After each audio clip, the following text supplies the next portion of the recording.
Saudara Kejaksaan Negeri Aceh Singkil menetapkan mantan Kepala Desa Kuta Batu, Kecamatan Simpang Kanan sebagai tersangka kasus dugaan korupsi dana desa yang merugikan negara 651 juta lebih. Untuk memudahkan penyidikan, Kejaksaan melakukan penahanan tersangka selama 20 hari ke depan.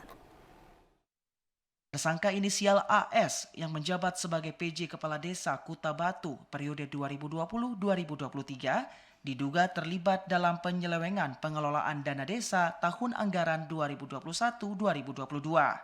Berdasarkan laporan hasil audit penghitungan kerugian keuangan negara atau PKKN Inspektorat Kabupaten Aceh Singkil tanggal 16 Agustus 2024, kasus yang menjerat tersangka ini mengakibatkan kerugian negara lebih dari 651 juta rupiah.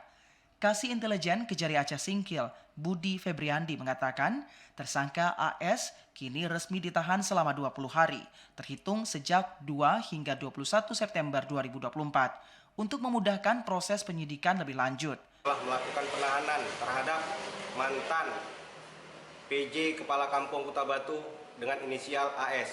Jadi yang bersangkutan ditahan selama 20 hari ke depan.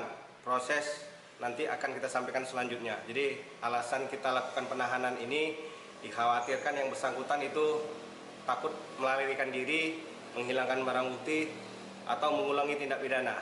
Ya, mungkin dengan alat bukti yang sudah kita kantongi, yang kita dapatin, semua sudah cukup, makanya Kejaksaan Negeri Aceh Singkil kita lakukan penahanan. Jaksa Penyidik Kejari Aceh Singkil menjerat tersangka dengan pasal 2 ayat 1 junto pasal 18 Undang-Undang Nomor 31 Tahun 1999 junto Undang-Undang Nomor 20 Tahun 2001 tentang pemberantasan tindak pidana korupsi dan pasal 3 junto pasal 18 Undang-Undang yang sama. Dari Aceh Singkil, Jakartawan Adi Nugraha, TVRI Aceh melaporkan.